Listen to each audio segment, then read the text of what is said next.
Hello student. तो अभी हम लोग क्या करेंगे, देखिए कॉन्स्टिट्यूशनल अमेंडमेंट एक्ट जो है, संविधान संशोधन अधिनियम, ये लिखा हुआ है। ठीक है, तो हम लोग इसके बारे में पढ़ेंगे। और क्योंकि ये बहुत ही इम्पॉर्टेंट टॉपिक है, यहाँ से क्वेश्चन बनते ही बनते हैं। तो ये जो संविधान संशोधन अधिनियम है, जिनके द्वारा संविधान की किताब में कुछ भी जोड़ा गया या घटाया गया, इनके बारे में हम लोग जानते हैं कि कब क्या जोड़ा गया और कब क्या घटाया गया। जैसा कि हमको सबको पता है कि संविधान की किताब में अगर जो कोई भी चीज़ जोड़नी हो या घटानी हो तो उसके लिए हमको क्या करने पड़ते हैं, अमेंडमेंट करने पड़ते हैं, संशोधन करने पड़ते हैं। और उसी को हम बोलते हैं कॉन्स्टिट्यूशनल अमेंडमेंट एक्ट, संविधान संशोधन अधिनियम। और यदि मैं आपसे ये पूछूं कि बताइए कि शुरू से लेकर अब तक भारत के संविधान में कितनी बार संशोधन किया गया है, तो 105 बार संशोधन किया गया है अभी तक, है ना, इंडियन कॉन्स्टिट्यूशन में। तो हमारे पास 105 कॉन्स्टिट्यूशनल अमेंडमेंट एक्ट हैं, संविधान संशोधन अधिनियम हैं, जिनके द्वारा कुछ जोड़ा गया या कुछ घटाया गया। कहाँ? संविधान में। लेकिन 105 के 105 जो हैं वो हमको नहीं पढ़ने हैं, जो इम्पॉर्टेंट वाले हैं वही हम लोगों को पढ़ने हैं। ठीक है, तो अब देखिए क्या है कि जो ये जो कॉन्स्टिट्यूशनल अमेंडमेंट एक्ट है ना, तो कॉन्स्टिट्यूशनल जो अमेंडमेंट एक्ट है, एक तो देखिए 42 नंबर का, 42वें नंबर का कॉन्स्टिट्यूशनल अमेंडमेंट एक्ट, या उसको हिंदी में बोलेंगे 42वां संविधान संशोधन अधिनियम, जो कि लाया गया था 1976 में, 1976 में, है ना। उसके द्वारा बहुत सारी चीज़ें जोड़ी गई संविधान में। तो लेकिन हम लोग क्या है कि बार बार देखिए फुल फॉर्म नहीं लिखेंगे। कॉन्स्टिट्यूशनल अमेंडमेंट एक्ट जो ये लिखा है ना, कि तो बार बार फुल फॉर्म नहीं लिखेंगे। कॉन्स्टिट्यूशनल अमेंडमेंट एक्ट की जगह हम लोग CAMA लिखेंगे। CAMA का मतलब क्या है कि कॉन्स्टिट्यूशनल का C उठाया, अमेंडमेंट का AM उठाया और एक्ट का A उठाया। इसी वजह से देखिए पहला वाला लिखा है मैंने कि फर्स्ट कॉन्स्टिट्यूशनल अमेंडमेंट एक्ट, जो कि किया गया था 1951 में, और इसके द्वारा भारत के संविधान में कुछ जोड़ा गया है। तो देखते हैं जो इम्पोर्टेंट वाली अमेंडमेंट एक्ट हैं, संविधान संशोधन अधिनियम है, जिनके द्वारा कुछ जोड़ा या घटाया गया भारत की संविधान की किताब में। तो 1951, क्योंकि 26 जनवरी 1950 को भारत का संविधान जब भारत में लागू हुआ, उसके एक साल के बाद ही 1951 में फर्स्ट कॉन्स्टिट्यूशनल अमेंडमेंट एक्ट, प्रथम संविधान संशोधन अधिनियम 1951 के द्वारा भारत में 9वीं अनुसूची जोड़ दी गई। क्योंकि संविधान ओरिजिनल कॉन्स्टिट्यूशन में 8 अनुसूचियां या 8 शेड्यूल्स थीं, है ना, जो कि बढ़ के अभी कितनी हो गई हैं, 12 हो गई हैं। तो जो 9वीं वाली अनुसूची थी वो कब जोड़ी गई थी? 1951 में। और 9th शेड्यूल का टाइटल क्या है? लैंड रिफॉर्म, भूमि सुधार। तो ध्यान रखना, 9th शेड्यूल और उसका टाइटल है भूमि सुधार या लैंड रिफॉर्म। उसके बाद देखिए 42nd कॉन्स्टिट्यूशनल अमेंडमेंट एक्ट, 42वां संविधान संशोधन अधिनियम, जो कि लाया गया था 1976 में। और ख़ास बात यह है कि उस टाइम पर देश में इंदिरा गांधी ने इमरजेंसी लगा रखी थी। तो आपातकाल के दौरान 42वां संविधान संशोधन अधिनियम 1976 लाया गया, जिसके द्वारा भारत के संविधान में बहुत भारी मात्रा में चेंज करने की कोशिश की गई। और यही रीज़न है कि 42वें संविधान संशोधन के द्वारा बहुत सारी चीज़ें भारतीय संविधान में चेंज की गई हैं। इसीलिए इसको हम मिनी कॉन्स्टिट्यूशन या छोटा संविधान भी कहते हैं, 42nd कॉन्स्टिट्यूशनल अमेंडमेंट एक्ट को। तो देखते हैं जल्दी से कि 42nd कॉन्स्टिट्यूशनल अमेंडमेंट एक्ट के द्वारा क्या क्या चीज़ें जोड़ी गई भारत के संविधान में। तो पहली बात तो प्रियम्बल या जो प्रस्तावना है ना, प्रियम्बल या प्रस्तावना में 3 न्यू वर्ड ऐड किए गए, 3 नए शब्द ऐड किए गए। और यहाँ पर सोशलिस्ट, तो जो एक वर्ड ऐड किया गया सोशलिस्ट या समाजवादी, वो ऐड किया गया। दूसरा जो है वो कौन सा वर्ड है? तो दूसरा वाला जो वर्ड है वो सेकुलर या पंथ निरपेक्षता ऐड किया गया। और तीसरा वाला जो वर्ड है वो इंटेग्रिटी या अखंडता ऐड किया गया। तो ध्यान रखना, प्रस्तावना में समाजवादी, पंथ निरपेक्ष और अखंडता, ये जो 3 नए वर्ड हैं ये ऐड कर दिए गए 42वें संविधान संशोधन अधिनियम के द्वारा। उसके बाद ये जो 42nd कॉन्स्टिट्यूशनल अमेंडमेंट एक्ट है, इसके द्वारा भारत के कॉन्स्टिट्यूशन में 2 नए पार्ट जोड़े गए, 2 नए भाग जोड़े गए। और 2 नए भाग कौन से हैं? तो पार्ट 4A जोड़ा गया और पार्ट 14A जोड़ा गया।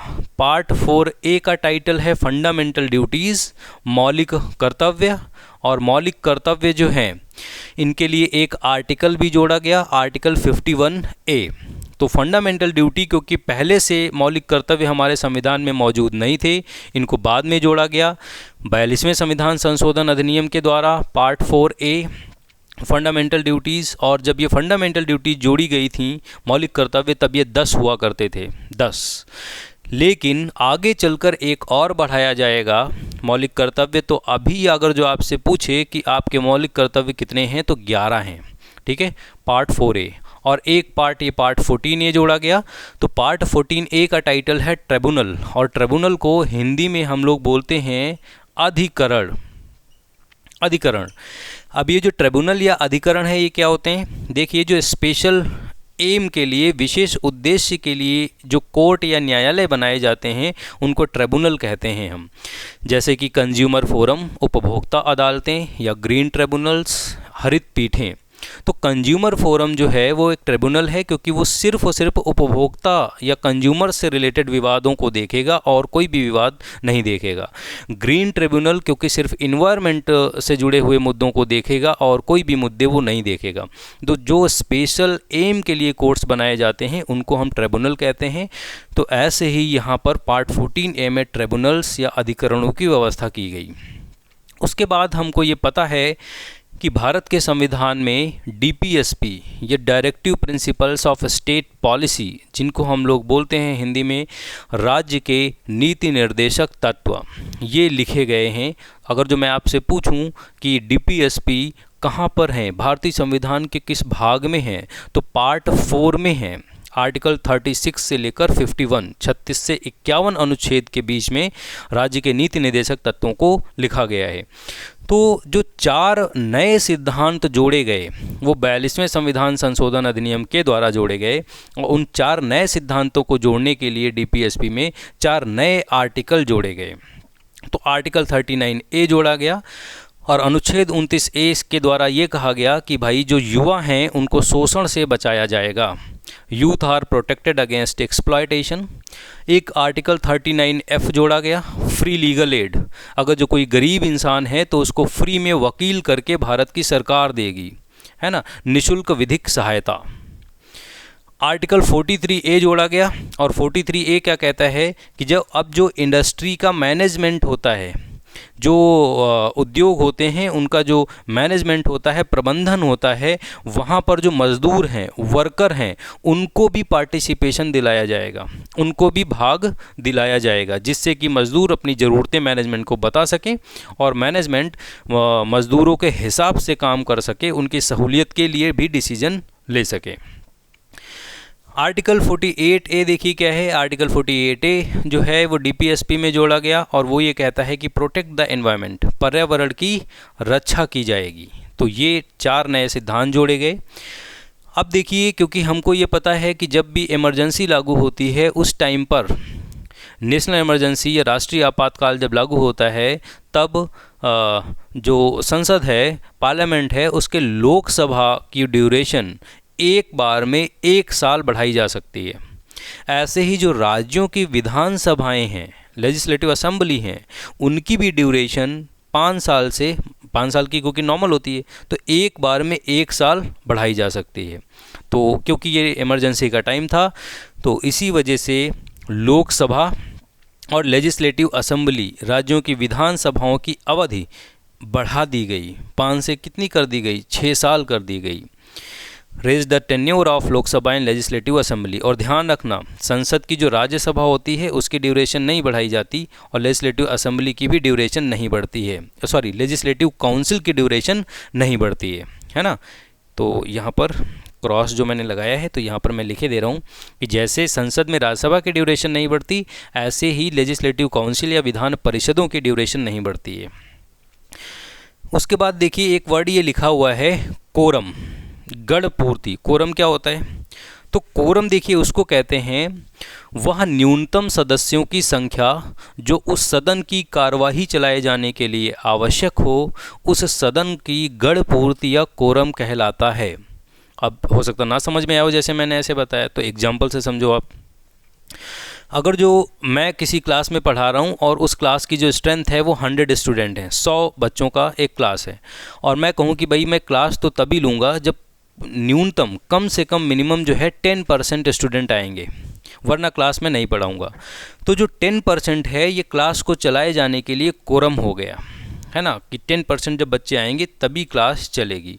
तो ऐसे ही संसद में लोकसभा और राज्यसभा की प्रोसीडिंग तभी चलती है जब कोरम जो फिक्स किया गया है उतने मेंबर आते हैं।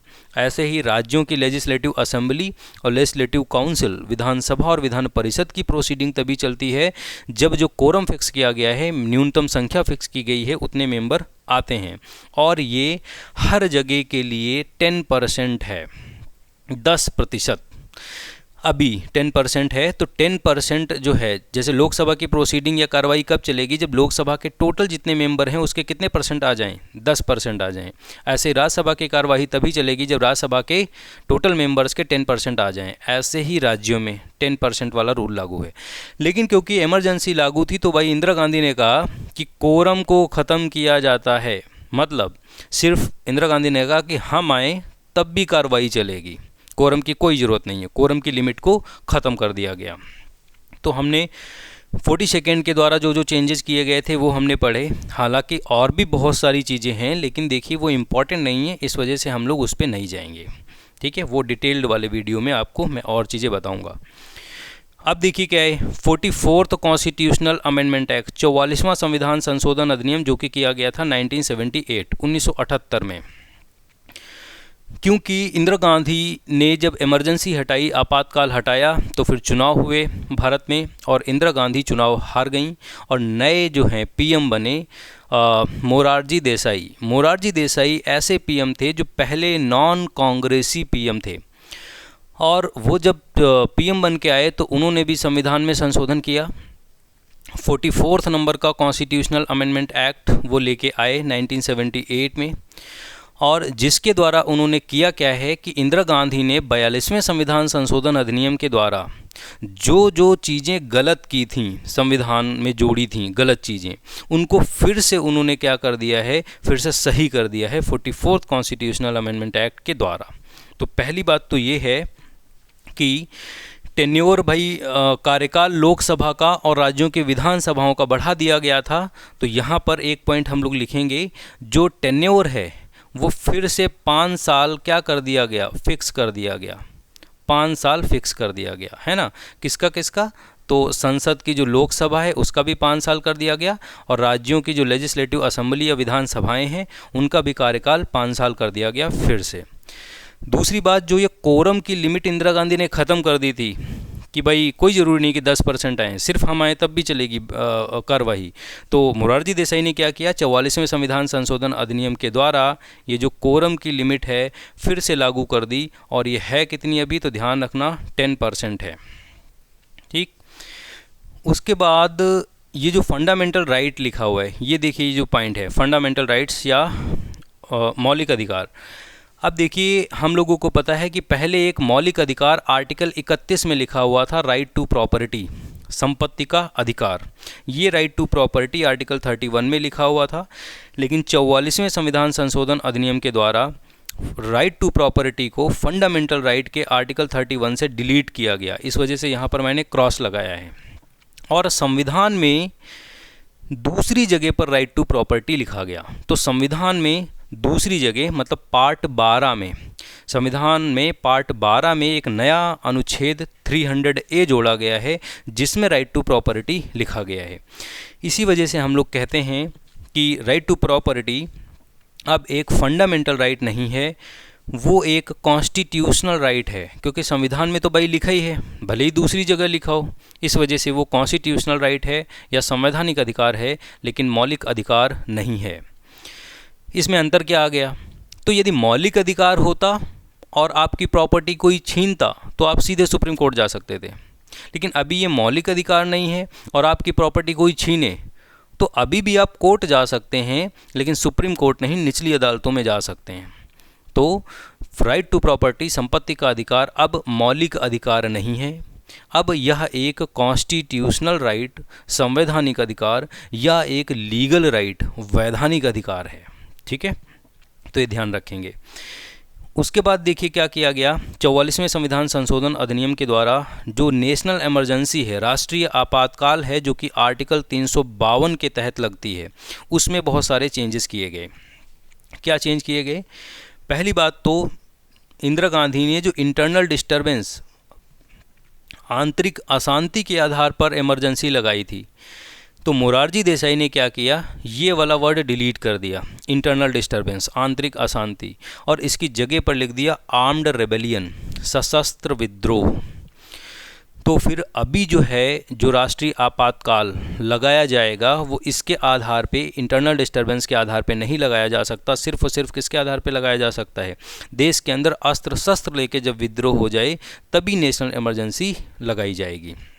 तो इंटरनल डिस्टर्बेंस के स्थान पर आर्म्ड रेबेलियन को जो है उन्होंने, मोरारजी देसाई ने जोड़ दिया और इंटरनल डिस्टर्बेंस को हटा दिया, रिमूव कर दिया नेशनल इमरजेंसी से, क्योंकि इंदिरा गांधी ने इसका मिसयूज किया था। तो आगे के पीएम इसका मिसयूज ना कर पाए इस वर्ड का, इस वजह से इंटरनल डिस्टर्बेंस की जगह पर आर्म्ड रेबेलियन लिख दिया गया। उसके बाद इंदिरा गांधी ने जब नेशनल इमरजेंसी लगाई थी, तो उस टाइम पर नेशनल इमरजेंसी लगते टाइम सारे ही मौलिक अधिकार आपके छीने जा सकते थे।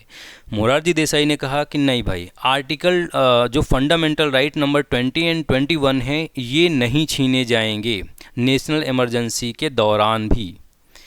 तो आपको ध्यान रखना है कि फंडामेंटल राइट नंबर 20 एंड 21 ये नेशनल इमरजेंसी के दौरान सस्पेंड नहीं किए जा सकते हैं, इनके अलावा वाले जो है वो सस्पेंड किए जा सकते हैं।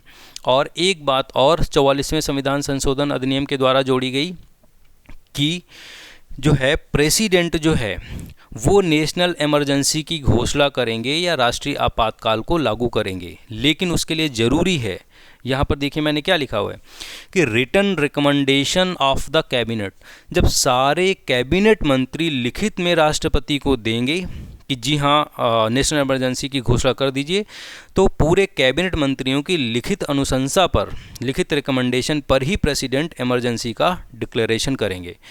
क्योंकि इंदिरा गांधी ने इस पॉइंट का भी मिसयूज किया था और उन्होंने जो है बिना किसी मंत्रियों को बताए हुए सिर्फ अपनी मर्जी से राष्ट्रपति को कह दिया था कि नेशनल इमरजेंसी लगा दीजिए, और 1975 में नेशनल इमरजेंसी लग गई थी।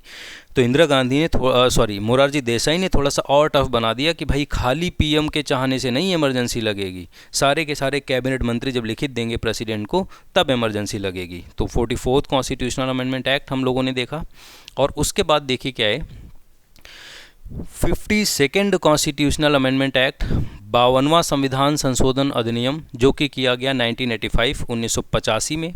और इस 1985 के माध्यम से क्या किया गया है, भारतीय संविधान में 10वीं शेड्यूल जोड़ी गई है ना, 10वीं अनुसूची जोड़ी गई है, और जिसका टाइटल है एंटी डिफेक्शन लॉ, दल बदल विरोधी कानून।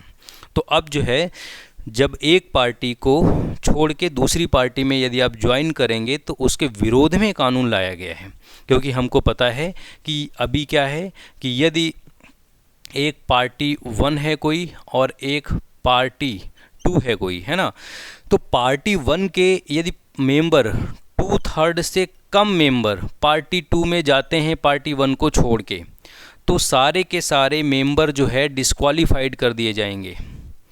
और यदि पार्टी 1 को छोड़ के पार्टी 2 में जाने वाले सदस्यों की संख्या 2/3 से ज़्यादा है, टोटल जितने भी पार्टी 1 में मेंबर हैं उनके टोटल 2/3 से ज़्यादा, मतलब 66% से ज़्यादा मेंबर पार्टी 1 को छोड़ के पार्टी 2 में जाते हैं, तो ये वैलिड है।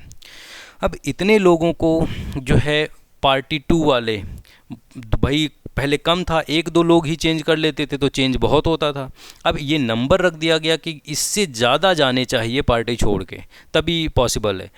तो इसी वजह से अब जाना कठिन हो गया, पार्टी चेंज करना कठिन हो गया है, इसी को बोलते हैं एंटी डिफेक्शन लॉ, दल बदल विरोधी कानून। ठीक है, उसके बाद देखिए, क्योंकि हमको पता है कि अभी जो वोटिंग एज है जनता की, हम लोग क्योंकि एमपी और एमएलए के लिए वोट करते हैं, तो कितने साल के लोग वोट करते हैं? 18 साल के लोग। अब देखिए जो 18 साल की जो एज है, पहले 21 या 21 साल हुआ करती थी, लेकिन 21 साल से घटाकर 18 साल कर दी गई है। आपसे पूछा जाएगा किस अमेंडमेंट एक्ट के द्वारा? तो 61 नंबर का कॉन्स्टिट्यूशनल अमेंडमेंट एक्ट 1989 1989 में लाया गया था, क्योंकि राजीव गांधी को लगता था कि हम भाई युवा पीएम हैं, और यदि एज 21 साल से घटा के 18 साल कर दी गई तो युवा अधिकतर हमें पसंद करेंगे और हमें वोट देंगे। इस वजह से राजीव गांधी ने 61 कॉन्स्टिट्यूशनल अमेंडमेंट एक्ट 1989 के द्वारा वोटिंग एज 21 ईयर से घटाकर कितनी कर दी थी? 18 साल कर दी थी। और नेक्स्ट जो है वो 69th कॉन्स्टिट्यूशनल अमेंडमेंट एक्ट है 1991 1991 में ये लाया गया था। और इसके द्वारा देखिए क्या किया गया था, तो दिल्ली जो है इसका नेम चेंज करके national capital territory of Delhi या एनसीटी दिल्ली, राष्ट्रीय राजधानी क्षेत्र दिल्ली कर दिया गया है। तो ऑफिशियल नेम अब एनसीटी दिल्ली या राष्ट्रीय राजधानी क्षेत्र दिल्ली है। और दिल्ली में पहले विधायक या सीएम नहीं होते थे, तो इसी अमेंडमेंट एक्ट के द्वारा दिल्ली में 70 सदस्यों की 17 मेंबर्स की लेजिस्लेटिव असेंबली या विधानसभा बनाई गई थी। मतलब अब दिल्ली में जो विधायक होंगे या एमएलए होंगे वो कितने होंगे? 70 होंगे। ये जो है लेजिस्लेटिव असेंबली का क्रिएशन, बनाया जाना, ये कब बनाया गया? 69th कॉन्स्टिट्यूशनल अमेंडमेंट एक्ट 1991 के द्वारा। उसके बाद देखिए क्या है कि 73rd कॉन्स्टिट्यूशनल अमेंडमेंट एक्ट 1992 में किया गया। तो इसके द्वारा क्या किया गया, तो जो गांव में पंचायतें होती हैं इनके लिए पार्ट 9 संविधान में जोड़ा गया, भाग 9, और उसमें लिखा गया पंचायतों के बारे में। मतलब पंचायतों के बारे में सब कुछ यहीं पर लिखा है कि हर 5 साल के बाद पंचायतों का चुनाव होगा। पंचायत का अगर जो आपको इलेक्शन लड़ना है तो आपकी क्वालिफ़िकेशन क्या क्या होनी चाहिए, और पंचायतों को पैसा जाएगा तो वो कैसे जाएगा, पंचायतों का चुनाव कौन करवाएगा, सब कुछ पार्ट 9 में आर्टिकल नंबर 243 से लेकर आर्टिकल 243 ओ के बीच में लिखा है। 243, 243 ए, बी, सी, डी, ई, एफ, जी, एच, आई, जे, के, एल, एम, एन, ओ तक इतने आर्टिकल हैं। और 73rd से एक पार्ट 9 तो जोड़ा ही गया, भाग 9, और 11वीं अनुसूची भी जोड़ी गई, 11th शेड्यूल। और 11th शेड्यूल में 29 ऐसे विषय दिए गए हैं, 29 ऐसे विषय हैं जिन पर प्रशासन करने की जो जिम्मेदारी है या जिन पर कानून बनाने की जिम्मेदारी गांव की पंचायतों के पास है। तो 11वीं शेड्यूल 29 सब्जेक्ट की लिस्ट है, ठीक है। और 74th कॉन्स्टिट्यूशनल अमेंडमेंट एक्ट, ये भी 1992 में लाया गया। इसके द्वारा भारतीय संविधान में एक नया भाग पार्ट 9A जोड़ा गया, म्यूनिसिपैलिटीज़ या नगर पालिकाएँ। तो ये जो म्यूनिसिपैलिटी होती हैं कहाँ होती हैं? ये शहरों में होती हैं। तो म्यूनिसिपैलिटी के लिए पार्ट 9A में सब कुछ लिखा है कि ये कितने लेवल पर होंगी, म्यूनिसिपैलिटी कितने टाइप की होंगी, नगर panchayat, municipal council, municipal corporation, नगर निगम, सब कुछ जो है यहीं पर है। और आर्टिकल 243 ओ तक पंचायत में था, तो ओ के आगे से शुरू हो जाइए। 243 P, Q, R, S, T और जेड पे चीज़ें ख़त्म थी, चीज़ें और लिखनी थी, तो जेड है, जेड बी, जेड सी, कहाँ तक? जेड जी तक है आर्टिकल। और 74 से क्या किया गया है, एक शेड्यूल भी जोड़ी गई है, 12वीं अनुसूची। और 12वीं अनुसूची में 18 ऐसे सब्जेक्ट दिए गए हैं, ऐसे विषय दिए गए हैं जहां पर जो है कानून बनाने की शक्ति या जिन सब्जेक्ट्स के ऊपर प्रशासन करने की शक्ति किसके पास है? शहरों की नगर पालिकाओं के पास है। तो ये अमेंडमेंट एक्ट जो हैं ये हमने देखे, और अभी जो है थोड़े से रह गए हैं, तो इनको मिटा के मैं वो लिखता हूँ और फिर हम लोग जो है ये टॉपिक कंप्लीट कर लेंगे।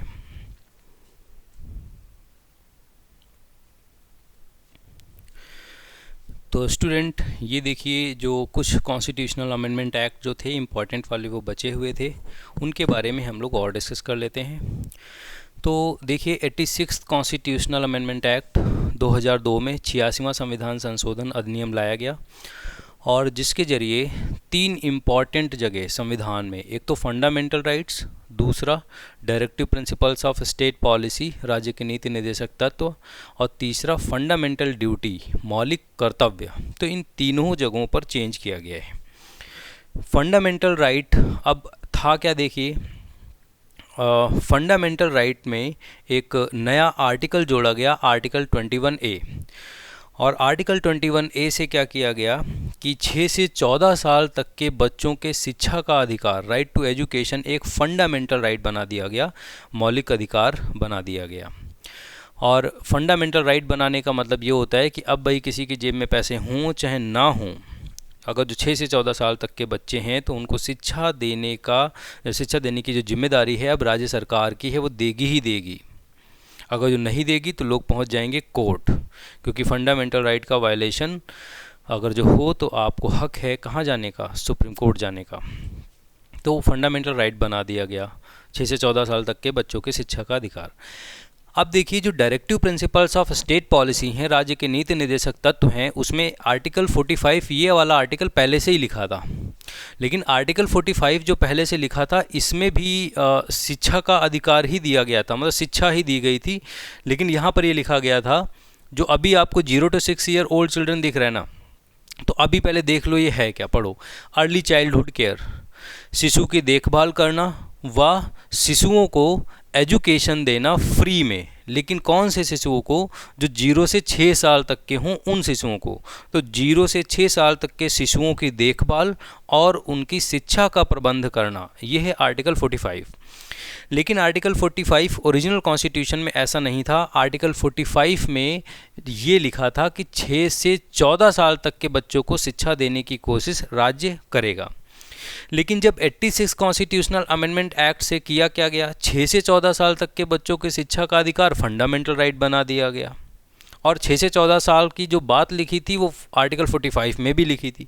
तो आर्टिकल 45 में इसी 86 से 6 से 14 साल वाली लाइन को डिलीट करके उसकी जगह पर क्या लिखा गया, 0 से 6 साल तक के बच्चों को शिक्षा देने का प्रयास राज्य करेगा। तो आर्टिकल 45 को पूरा करने के लिए आंगनवाड़ी के स्कूल चलते हैं और आर्टिकल 21A को पूरा करने के लिए प्राइमरी स्कूल चलते हैं। और क्योंकि 6 से 14 साल तक के बच्चे अपने आप तो स्कूल जा नहीं पाएंगे जब तक उनके पेरेंट्स उनकी हेल्प नहीं करेंगे, माता पिता उनकी हेल्प नहीं करेंगे, तो इसी वजह से 11वीं फंडामेंटल ड्यूटी, मौलिक कर्तव्य भी जोड़ा गया और उसके लिए एक आर्टिकल जोड़ा गया, आर्टिकल 51A के। और यहाँ पर लिखा गया कि भाई जो माता पिता हैं, parent, to provide opportunities for education to his child between the age of 6 to 14 year. कहने का मतलब माता पिता अपने 6 से 14 साल तक के बच्चों को पढ़ने के लिए स्कूल भेजेंगे। ये कर्तव्य माता पिता पर डाला गया है, ये ड्यूटी जोड़ दी गई है। तो 86 इंपॉर्टेंट है, ध्यान रखेंगे, क्योंकि तीनों जगह जो संविधान में सबसे ज़्यादा इंपॉर्टेंट हैं, फंडामेंटल राइट, DPSP और फंडामेंटल ड्यूटी, इन तीनों जगह चेंज किया गया है। उसके बाद देखिए, जो 91st कॉन्स्टिट्यूशनल अमेंडमेंट एक्ट 2003, 91वां संविधान संशोधन अधिनियम 2003, और इसके माध्यम से जो मंत्री लोग होते हैं, है ना, PM एंड मिनिस्टर, और राज्यों में CM एंड मिनिस्टर्स, उनकी संख्या फिक्स कर दी गई। भाई इससे ज़्यादा नहीं हो सकते मंत्री टोटल। तो 91st कॉन्स्टिट्यूशनल अमेंडमेंट एक्ट से देखिए क्या किया गया, जो PM प्लस मिनिस्टर्स हैं, प्रधानमंत्री और टोटल जो केंद्र में मंत्री हैं, सब लोग PM को इंक्लूड करके जितने भी मंत्री हैं, उनकी जो मैक्सिमम स्ट्रेंथ हो सकती है वो कितनी होगी, 15% of total members of Lok Sabha. Lok Sabha में टोटल जितने सदस्य हैं उसका 15% जो है टोटल मिला के, मतलब PM को इंक्लूड करके टोटल मिनिस्टर्स उतने होंगे, उससे ज़्यादा नहीं होंगे।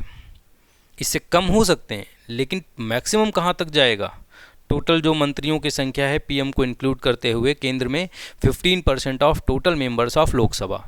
ध्यान रखना, केंद्र के स्तर पर मिनिमम जो है मंत्री कितने होंगे ये नहीं बताया गया है। इसी 91st से राज्यों में जो CM को इंक्लूड करते हुए मंत्री कितने होंगे राज्यों में, इनकी भी संख्या फिक्स कर दी गई है। और ये कहा गया है ये मिनिमम कितने होंगे, 12। तो यहाँ पर मिनिमम भी फिक्स कर दिया गया है। और मैक्सिमम स्ट्रेंथ कितनी होगी, तो 15% ऑफ लेजिस्लेटिव असेंबलीज। राज्य में जो विधान सभाएँ होती हैं उनमें जितने भी मेंबर बैठे हैं उनका 15%, क्योंकि हमको पता है जैसी केंद्र में लोकसभा होती है ऐसे ही राज्यों में कौन होता है, लेजिस्लेटिव असेंबली। ठीक है, तो ये ध्यान रखना।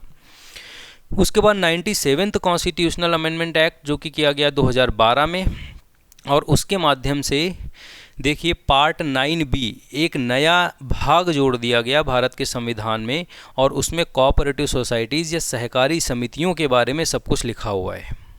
ठीक है, और ये जो कोऑपरेटिव सोसाइटी जो वर्ड है, पहली बात तो नया भाग जोड़ दिया गया, उसमें सब कुछ लिख दिया गया कोऑपरेटिव सोसाइटी के बारे में। ये कोऑपरेटिव सोसाइटी जो वर्ड है, शब्द है, इसको भारत के संविधान में 2 जगह और जोड़ा गया। एक तो फंडामेंटल राइट में आर्टिकल नंबर 19(1)(c) में भी लिखा गया कोऑपरेटिव सोसाइटीज सहकारी समितियां बनाने का अधिकार दिया गया आपको, और डीपीएसपी में भी लिखा गया आर्टिकल 43B में कि भाई कोऑपरेटिव सोसाइटी बनाने में राज्य प्रयास करेगा, राज्य कोशिश करेगा कि सहकारी समितियां बन सकें। तो कोऑपरेटिव सोसाइटी वर्ड 3 जगह संविधान में आ गया। एक तो पार्ट 9B तो कोऑपरेटिव सोसाइटी है ही, फंडामेंटल राइट में आर्टिकल 19(1)(c) में भी कोऑपरेटिव सोसाइटी वर्ड जोड़ा गया, और डीपीएसपी में आर्टिकल 43B में भी कोऑपरेटिव सोसाइटी वर्ड जोड़ा गया, सहकारी समिति, ध्यान रखना। उसके बाद 101वां संविधान संशोधन अधिनियम जो कि 2016 में किया गया, और इससे भारत के संविधान में जीएसटी की व्यवस्था की गई थी, गुड्स एंड सर्विसेज टैक्स, वस्तु एवं सेवा कर। 102 102वां संविधान संशोधन अधिनियम 2018 में किया गया, और इसके माध्यम से जो ओबीसी लोग होते हैं, पिछड़ा वर्ग, उनके लिए एक कमीशन बनाया गया, और हम लोग इस कमीशन के बारे में अभी पढ़ भी चुके हैं। तो national commission for backward classes, मतलब ओबीसी वाले जो लोग हैं उनके लिए राष्ट्रीय आयोग बनाया गया। 103rd कॉन्स्टिट्यूशनल अमेंडमेंट एक्ट 103वां जो संविधान संशोधन अधिनियम है जो कि 2019 में किया गया, और जो हम लोगों को पता है कि इकोनॉमिक वीकर सेक्शन वाले जो लोग हैं, आर्थिक रूप से जो कमज़ोर लोग हैं, उनको 10% आरक्षण दिया जाता है, रिजर्वेशन दिया जाता है। इसके लिए भी भारत के संविधान में संशोधन किया गया। इंडियन कॉन्स्टिट्यूशन के आर्टिकल नंबर 15 में और आर्टिकल नंबर 16 में संशोधन करके लिखा गया कि भाई 10% EWS इकोनॉमिक वीकर सेक्शन को रिजर्वेशन। ठीक है, इसके बारे में 104th कॉन्स्टिट्यूशनल अमेंडमेंट एक्ट जो कि 2020 में लाया गया था, और इसके द्वारा देखिए है क्या, क्योंकि हमको पता है कि जो केंद्र में पहले क्या होता था, केंद्र में जो लोकसभा है और एक राज्यसभा होता है, ऐसी ही राज्यों में जो बॉडी होती है लोकसभा के बिल्कुल इक्वल लेजिस्लेटिव असेंबली विधानसभा होती है, और लेजिस्लेटिव काउंसिल विधान परिषद होती है। तो लोकसभा में प्रेसिडेंट 2 एंग्लो इंडियन को नॉमिनेट करता था पहले। एंग्लो इंडियन का मतलब ऐसे अंग्रेज लोग जो ओरिजिनली एंग्लो हैं, अंग्रेज हैं, लेकिन अभी वो भारत के नागरिक बन चुके हैं, तो एंग्लो, और अभी इंडियन है तो इंडियन। तो ऐसे 2 लोगों को चुनाव लड़ने की ज़रूरत नहीं होती थी, लोकसभा में प्रेसिडेंट नॉमिनेट कर देता था। ऐसे ही राज्यों में गवर्नर विधानसभा या लेजिस्लेटिव असेंबली के लिए एक एंग्लो इंडियन को क्या करता था, नॉमिनेट करता था। इस 104th कॉन्स्टिट्यूशनल अमेंडमेंट एक्ट 2020 के माध्यम से 2 एंग्लो इंडियन का लोकसभा में नॉमिनेशन ख़त्म कर दिया गया है, और एक एंग्लो इंडियन का नॉमिनेशन लेजिस्लेटिव असेंबली में भी क्या कर दिया गया है, ख़त्म कर दिया गया है। और जो लोकसभा में हमको पता है SC और ST लोगों को आरक्षण मिलता है, सीटें आरक्षित होती हैं। जैसे लोकसभा में SC ST की सीटें आरक्षित होती हैं, ऐसे ही राज्यों की जो लेजिस्लेटिव असेंबली है या विधानसभाएं हैं, वहाँ पर भी SC ST की सीटें आरक्षित हैं। तो ये जो आरक्षण है 1950 में जब लागू किया गया था, तो 10 साल के लिए लागू किया गया था, मतलब 1950 से 1960 तक, 1960 तक। लेकिन 1960 जैसे ही आने वाला था, संसद ने अमेंडमेंट किया और आरक्षण फिर से 10 साल बढ़ा दिया, तो 1960 से 70 हो गया। जैसे 70 आने वाला था, वैसे फिर से उसने क्या कर दिया, फिर से 10 साल बढ़ा दिया। और ऐसे ही SC ST का जो पॉलिटिकल वाला जो रिजर्वेशन है लोकसभा और लेजिस्लेटिव असेंबलीज में, वो 2020 में ख़त्म होने वाला था। तो जैसे ही ख़त्म होने वाला था, उन्होंने 10 साल फिर से क्या कर दिया है, बढ़ा दिया है। तो 2020 से 2030 तक हो गया है अब। तो वही लिखा है कि SC ST का रिजर्वेशन एक्सटेंडेड फॉर 10 ईयर्स। और उसके बाद जो लास्ट वाला अमेंडमेंट है 105th कॉन्स्टिट्यूशनल अमेंडमेंट एक्ट जो कि 2021 में किया गया। ये क्यों किया गया, तो देखिए है क्या कि सुप्रीम कोर्ट ने एक बहुत अच्छा डिसीजन दिया था कि अब जो OBC जो लोग हैं, अदर बैकवर्ड क्लास हैं या यूं कह लें कि socially and economically backward class हैं, सामाजिक और आर्थिक रूप से जो पिछड़े लोग हैं, वो जो है सुप्रीम कोर्ट ने कहा वो राज्य तय नहीं करेंगे, वो केंद्र तय करेगा कि कौन लोग जो है सोशली एंड इकोनॉमिकली बैकवर्ड लोग हैं। लेकिन ये जो डिसीजन था बहुत अच्छा था, क्योंकि अक्सर हम देखते हैं कि राज्य सरकारें क्या करती हैं अपने वोट के फ़ायदे के लिए, वास्तव में हो सकता सोशली एंड इकोनॉमिकली बैकवर्ड ना हों लोग, लेकिन क्योंकि उनकी संख्या ज़्यादा होती है, वोट ज़्यादा होते हैं, इस वजह से स्टेट क्या कर देते हैं, उनको ओबीसी का दर्जा दे देते हैं, क्योंकि वो लोग बाद में उनको वोट करेंगे। तो सुप्रीम कोर्ट ने बहुत अच्छा डिसीजन दिया कि भाई अब राज्य जो है ओबीसी लोगों को नहीं डिक्लेयर करेंगे, अब कौन करेगा, केंद्र करेगा। लेकिन केंद्र ने सुप्रीम कोर्ट के इस फैसले को चेंज कर दिया, क्योंकि उनको भी डर है वोट ना हमारी कट जाए। इस वजह से 105th कॉन्स्टिट्यूशनल अमेंडमेंट एक्ट 2021 में किया गया और ये कहा गया कि भाई केंद्र नहीं, स्टेट गवर्नमेंट ही आइडेंटिफाई करेगी, पहचान करेगी कि socially and economically backward class वाले लोग कौन हैं। तो यहाँ पर हमने सारे के सारे जो इम्पॉर्टेंट वाले अमेंडमेंट हैं वो हमने कंप्लीट कर लिए हैं, ठीक है। और पॉलिटी के सारे ही लेक्चर्स जो रिवीजन के पर्पस से बनाए गए थे वो सारे ही हमने कंप्लीट कर लिए हैं। और यहाँ पर आपको ध्यान ये रखना है कि जब भी आप इन रिवीजन लेक्चर्स को देखेंगे, मैं फिर से एक बार दोहराता हूँ कि आप यकीन मानिए कि आपका जो है यूपीएससी से नीचे वाला, यहाँ तक कि यूपीएससी वाले भी अगर जो फैक्ट के हिसाब से देखना चाहें तो इस वीडियो को देखेंगे, बहुत बेनिफिट मिलेगा। मतलब कोई भी गवर्नमेंट एग्ज़ाम की आप तैयारी कर रहे हैं, चाहे वो एसएससी हो, चाहे वो पुलिस हो, एमटीएस हो, एनडीए, सीडीएस, पीसीएस, कुछ भी यूपीएससी तक अगर जो है और आपको रिवीजन करने की ज़रूरत है तो आप इन लेक्चर्स को देखिए। आपको मतलब ये है कि एग्ज़ाम जब देने जाएंगे पेपर तो आपको यहाँ से क्वेश्चन देखने को मिलेंगे, है ना। और आप लोग जब भी एग्ज़ाम देने जाना, यहाँ से अगर जो वीडियो देख के गए हैं, यहाँ से क्वेश्चन अगर जो आए तो कमेंट करके मेरे को बताना भी।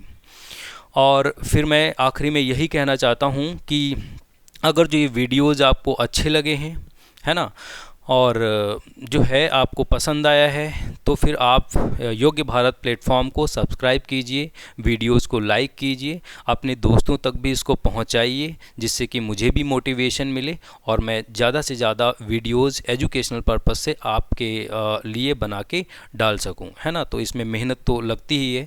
जैसे ये जो अमेंडमेंट वाला है, अभी क्या हुआ था कि इसका जो है वॉइस जो है वो आ ही नहीं रहा था, तो मेरे को फिर से रिकॉर्ड करना पड़ा है और फ़ैन बंद करके रखा हुआ है ना, जिससे कि आवाज़ आपको क्लियर आए।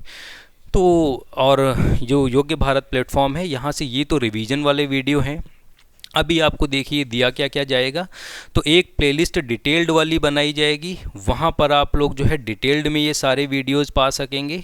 और एक प्लेलिस्ट अलग से बनाई जाएगी, वो यूपीएससी वालों के लिए बनाई जाएगी या स्टेट पीसीएस वालों के लिए बनाई जाएगी, तो वहाँ पर वो लोग देख सकते हैं। तो 3 प्लेलिस्ट तैयार हो जाएंगी, एक यूपीएससी वाले लोगों के लिए और यूपीएससी या स्टेट पीसीएस वालों लोगों के लिए, दूसरी जो है कोई भी गवर्नमेंट एग्ज़ाम आप देने जा रहे हों उनके लिए, और तीसरी रिवीजन वाली वो सब के लिए होगी। और अभी मैं पॉलिटी डाल रहा हूँ। आपको धीरे धीरे मेरी कोशिश ये रहेगी कि जीएस के सारे ही सब्जेक्ट, हिस्ट्री हो, ज्योग्राफी हो, इकोनॉमी हो, सारे ही सब्जेक्ट आपको यहाँ से मिलने लगें। बहुत बहुत धन्यवाद, आपने इतने पेशेंस के साथ जो है वीडियोस को देखा है, ठीक है। और हम लोग अब नेक्स्ट क्लास में मिलेंगे किसी नेक्स्ट टॉपिक के साथ में, ठीक है।